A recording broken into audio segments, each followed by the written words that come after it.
108 ambulance പദ്ധതിയുമായി ബന്ധപ്പെട്ട അഴിമതി ആരോപണത്തിൽ കൂടുതൽ രേഖകൾ പുറത്തുവിട്ട് കോൺഗ്രസ് നേതാവ് രമേശ് ചെന്നിത്തല ടെൻഡറിൽ പങ്കെടുത്ത യോഗ്യതയില്ലാത്ത കമ്പനിയെ സർക്കാർ സംരക്ഷിച്ചു എന്നാണ് ആരോപണം. കർണാടക, മേഘാലയ എന്നിവിടങ്ങളിൽ GVKE-MRI കമ്പനിക്ക് വിലക്കുണ്ട്. 250 കോടി കമ്മീഷന്റെ ഉപകാരസ്മരണ എന്നാണ് പരിഹാസം. കമ്പനിയെ ഡീബാർ ചെയ്തതിന്റെ രേഖകളും പുറത്ത്. സലീം മാലിക് തിരുവനന്തപുരത്ത് നിന്ന് വിവരങ്ങളുമായി ഇപ്പോൾ ചേരുന്നുണ്ട്. സലീം, വിശദാംശങ്ങൾ എന്തൊക്കെയാണ്?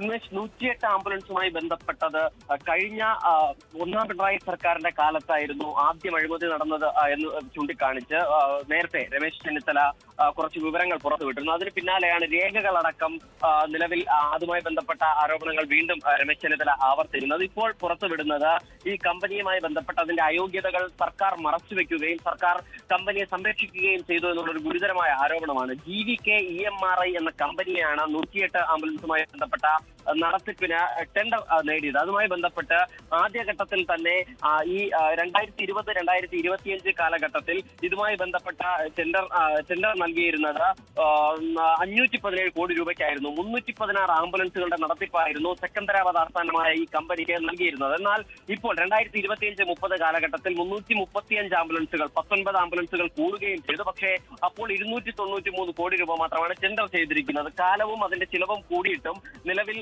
അതുമായി ബന്ധപ്പെട്ട് ഈ തുക കുറഞ്ഞതുകൊണ്ട് തന്നെ ആ ഘട്ടത്തിൽ തന്നെ അഴിമതി തുടങ്ങിയതാണ് എന്നുള്ളതാണ് രമേശ് ചെന്നിത്തല ആദ്യഘട്ടത്തിൽ ആരോപിച്ചത്. അതിന് പിന്നാലെയാണ് ഇതുമായി ബന്ധപ്പെട്ട് ഈ ടെൻഡർ നടപടികളിൽ പങ്കെടുക്കുന്നതിൽ ചില നിബന്ധനകളുണ്ട്. ഏതെങ്കിലും സംസ്ഥാനത്തെ സർക്കാരുകൾ അയോഗ്യരാക്കിയ കമ്പനികൾക്ക് ടെൻഡർ നടപടികളിൽ പങ്കെടുക്കാൻ കഴിയില്ല. എന്നാൽ ഇവിടെ മേഘാലയയിലും കർണാടകയിലും അയോഗ്യരാക്കിയ ഒരു കമ്പനിയാണ് ഈ GVKE-MRI എന്ന കമ്പനി. എന്നാൽ അത് സത്യവാങ്മൂലത്തിൽ മറച്ചു വെച്ചുകൊണ്ടാണ് നിലവിൽ ഇതുമായി ബന്ധപ്പെട്ട രേഖകൾ സമർപ്പിക്കുകയും സർക്കാർ അതിന് പിന്തുണ കൊടുക്കുകയും ചെയ്തത് എന്നുള്ളതാണ്. ഈ രണ്ട് സംസ്ഥാനങ്ങളിലും ഈ കമ്പനി അയോഗ്യരാക്കിയതിന്റെ രേഖകൾ ഉൾപ്പെടെയാണ് രമേശ് ചെന്നിത്തല ഇപ്പോൾ പുറത്തു വിട്ടിരിക്കുന്നത്. ആംബുലൻസ് സർവീസ് നടത്തിപ്പിന്റെ ടെൻഡറിന് വ്യാജരേഖകൾ സമർപ്പിച്ചതിന് വേണ്ടിയാണ് 2 വർഷത്തേക്ക് കർണാടകയിൽ ഇതിന് ഡീബാർ ചെയ്തു. ഒപ്പം മേഘാലയയിലും ഇവരെ സർവീസിൽ നിന്നും നീക്കം ചെയ്തിട്ടുമുണ്ട്. ടെൻഡർ ചട്ടങ്ങൾ പ്രകാരം ഏതെങ്കിലും സർക്കാർ വിലക്കേർപ്പെടുത്തിയ സ്ഥാപനങ്ങൾക്ക് കരാറിൽ പങ്കെടുക്കാൻ അർഹതയില്ല എന്നുള്ളതാണ് റൂൾ.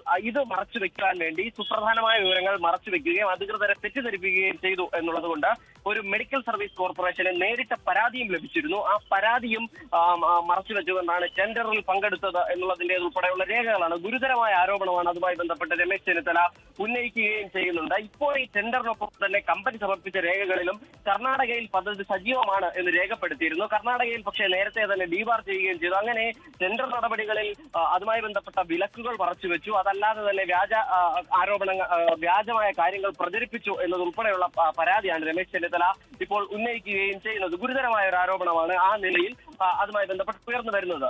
ഉന്മേഷ് സലീം, ഇപ്പോൾ ഇത് ഈ കമ്പനിയാണല്ലോ ഈ വിവരങ്ങളൊക്കെ മറച്ചു വെച്ചത്. അപ്പോൾ സർക്കാർ സംവിധാനങ്ങൾക്ക് കൃത്യമായ പരിശോധന നടത്തുകയായിരുന്നുവെങ്കിൽ ഈ മറ്റ് 2 സംസ്ഥാനങ്ങളിലെ ഈ സ്ഥിതി അറിയാൻ കഴിയുമായിരുന്നു, അങ്ങനെ ഒഴിവാക്കാൻ കഴിയുമായിരുന്നു. അപ്പോൾ അത്രയും ജാഗ്രതയോടുകൂടി ഒരു സമീപനം അതുണ്ടായില്ല എന്നാണോ, അത് മറിച്ചത് ബോധപൂർവം എന്നാണോ ഇപ്പോൾ രമേശ് ചെന്നിത്തല പറയുന്നത്? സലീം, രമേശ് ചെന്നിത്തല ആരോപിക്കുന്നത് അത് ബോധപൂർവം തന്നെ മറച്ചുവെച്ചു എന്നുള്ളതാണ്. അതിന് കാരണം ടെക്നിക്കൽ ബിഡിൽ പരാജയപ്പെട്ട ഒരു കമ്പനിയെ സർക്കാർ സംരക്ഷിച്ചത് കൊണ്ടാണ് ആ നിലയിൽ ഇതുമായി ബന്ധപ്പെട്ട് ഈ ടെൻഡറിൽ മുന്നോട്ട് പോകാൻ കഴിഞ്ഞത് എന്നുള്ളതാണ്. അത് ആദ്യഘട്ടത്തിൽ 2020-25 കാലഘട്ടത്തിൽ 250 കോടിയിലധികം രൂപയുടെ അഴിമതി ഇതുമായി ബന്ധപ്പെട്ട് നടന്നിട്ടുണ്ട്. ഈ കമ്പനിക്ക് അധികമായി, അതായത് സാധാരണഗതിയിൽ ടെൻഡർ ലഭിക്കുന്നതിനേക്കാൾ 250 കോടിയിലധികം രൂപ അധികമായി ലഭിച്ചിട്ടുണ്ട് എന്നുള്ളതായിരുന്നു രമേശ് ചെന്നിത്തലയുടെ ആരോപണം. അതിനു പിന്നാലെയാണ് ഇപ്പോൾ ഈ ടെൻഡർ 293 കോടി രൂപയ്ക്ക് കൂടി വരുന്നതോടുകൂടി അന്ന് 280 കോടി രൂപ വാങ്ങിയതിന്റെ ഉപകാരസ്മരണയാണ് ഇപ്പോഴത്തെ ഈ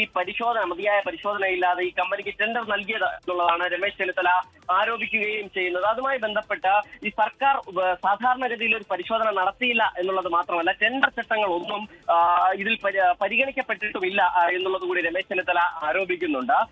കാരണം ഈ മറ്റ് സർക്കാരുകൾ വിലക്കേർപ്പെടുത്തിയതുമായി ബന്ധപ്പെട്ട കമ്പനികളുടെ ലിസ്റ്റ് സർക്കാരിന് മുൻപിലുണ്ട്. അതുകൊണ്ട് തന്നെ ഈ കമ്പനിക്കും, അതായത് ഇപ്പോൾ ഈ GVKE-MRI എന്ന കമ്പനിക്കും ഇത്തരത്തിലുള്ള അയോഗ്യത ഉണ്ട് എന്നുള്ള കാര്യം സർക്കാരിന് മുൻപിൽ ഉണ്ടായിരുന്നു. എന്നിട്ടും അതുമായി ബന്ധപ്പെട്ട രേഖകൾ മനഃപൂർവ്വമായി സർക്കാർ ഒഴിവാക്കി കൊടുത്തു എന്നുള്ളതാണ് രമേശ് ചെന്നിത്തല ആരോപിക്കുന്നത്. ശരി, സലീം മാലിക്കാണ് വാർത്തയുടെ വിശദാംശങ്ങൾ നൽകിയത്. ലോകത്തെവിടെയായാലും ഏത് സമയത്തും 24 വാർത്തകളും ഓഗ്മെന്റഡ് റിയാലിറ്റി പാക്കേജുകളും എക്സ്പ്ലെയിനറുകളും വിശദമായി കാണാൻ ഞങ്ങളുടെ യൂട്യൂബ് ചാനൽ നിങ്ങൾക്ക് സബ്സ്ക്രൈബ് ചെയ്യാം.